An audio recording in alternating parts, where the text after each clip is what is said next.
UEFA's new Champions League mode has ignited a storm of debate among football enthusiasts and analysts. The latest revamp of Europe's premier club competition has left many wondering whether these changes are genuinely designed to improve the tournament or if they're just a ploy to squeeze more revenue out of the sport.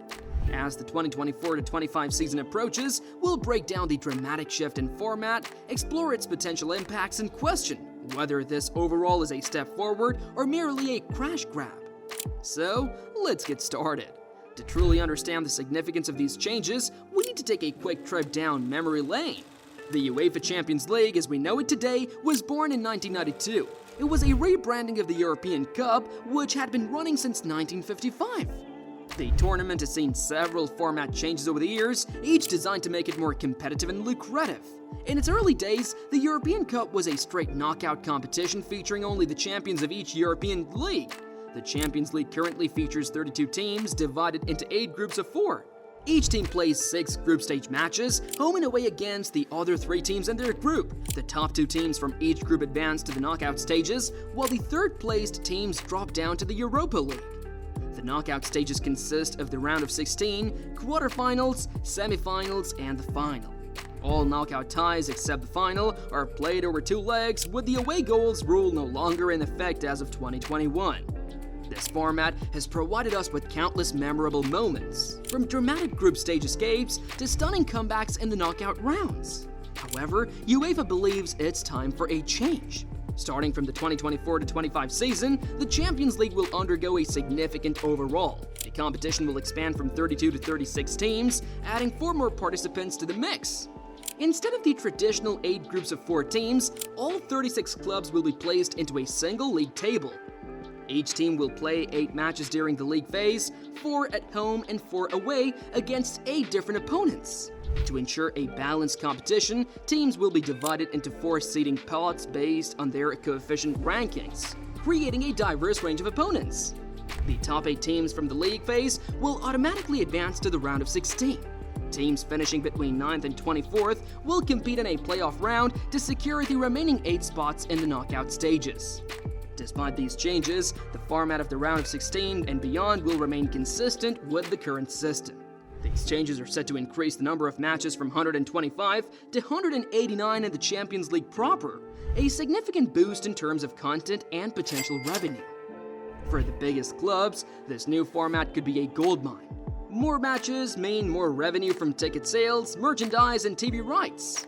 The guaranteed minimum of 8 matches, up from 6, provides a more stable income stream, especially for clubs from smaller leagues that might struggle to progress beyond the group stage in the current format. However, this isn't necessarily good news for all clubs. The increased number of matches could put a strain on smaller teams with less depth in their squads. It might force them to prioritize between domestic competitions and the Champions League, potentially affecting their performance in their national leagues. The players are perhaps the most directly affected by these changes. Increasing the number of high-intensity matches could lead to more fatigue and a higher risk of injuries. On the flip side, more matches could mean more opportunities for squad rotation, potentially giving more playing time to fringe players and young talents. However, this depends on how clubs manage their resources and prioritize different competitions.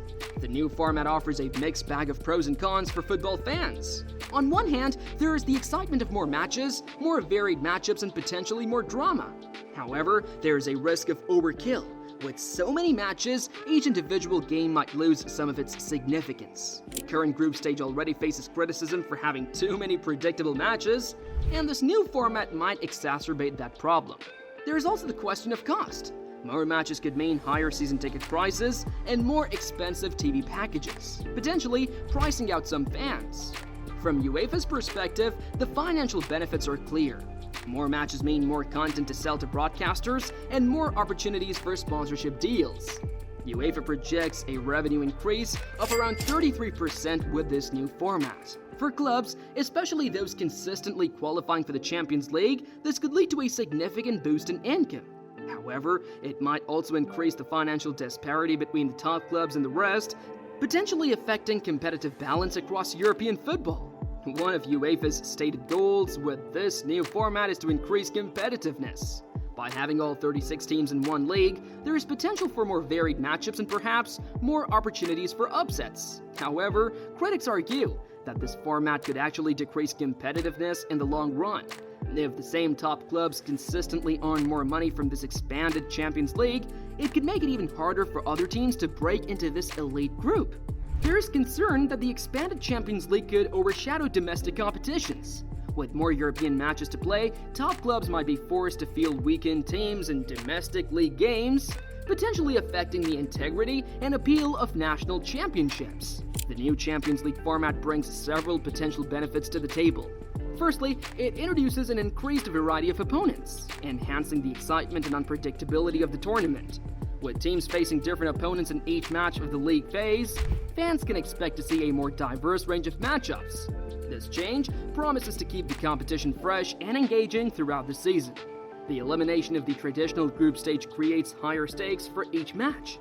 Teams can no longer rely on securing a top 2 finish in a small group. Instead, they must perform consistently to either secure a top 8 spot or advance through the playoffs. This intensified competition could lead to even more dramatic and meaningful matches from the outset. Lastly, the new format provides significant revenue opportunities. With more matches comes increased broadcasting and gate revenues, a crucial financial boost for both clubs and UEFA, especially given the current economic challenges facing the sport. However, the new format also presents several concerns. The most pressing issue is the potential for increased fixture congestion. With most teams playing 4 extra matches in the league phase, there is a real risk of player fatigue and injuries, which could ultimately diminish the quality of the competition. Another significant drawback is the reduced guarantees for teams that don't advance past the league phase.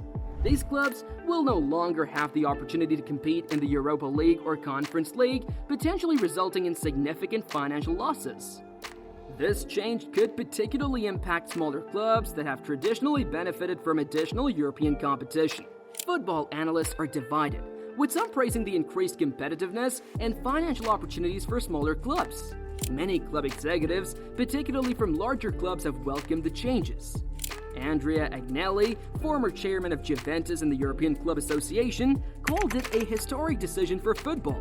He argued that the new format would generate more high-quality matches and increase the overall value of the competition. However, not all clubs are on board. The European League's organization, representing domestic leagues across the continent, has expressed concerns about the impact on competitive balance and the domestic football calendar. They worry that the expanded Champions League could overshadow and potentially damage domestic competitions. Players and managers have been more cautious in their responses. Manchester City manager Pep Guardiola said, "It's a new format, and we have to see how it works." However, he also raised concerns about player welfare, stating, "Every time it's more games and less time to rest." Liverpool midfielder James Milner was more critical, saying, "I'm not a fan. I think the competition is as good as it is now. It's the Champions League, and it's the best team from each country playing against each other." Fans' reactions have been mixed. Some are excited about the prospect of more high-profile matches, while others see it as a step too far. The Football Supporters Europe organization has been particularly vocal in its opposition, arguing that the changes will lead to boring matches, a bloated competition, and a less exciting domestic game. On the one hand, the changes could bring fresh excitement to the competition, offering more varied matchups and opportunities for smaller clubs to compete against Europe's elite. On the other hand, there is a real risk that these changes could worsen existing problems in football. The increased fixture congestion could lead to player burnout and injuries. The financial benefits might further widen the gap between the rich clubs and the rest, potentially damaging competitive balance in the long run. So, is this just a money grab by UEFA?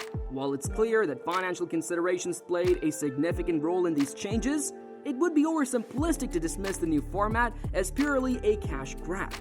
UEFA seems to be attempting to balance multiple competing interests, the demands of top clubs, the need for competitiveness, and yes, the pursuit of increased revenue. As we have seen, this is a complex issue with no easy answers. What do you think about these changes? Will they enhance the competition or damage the spirit of football?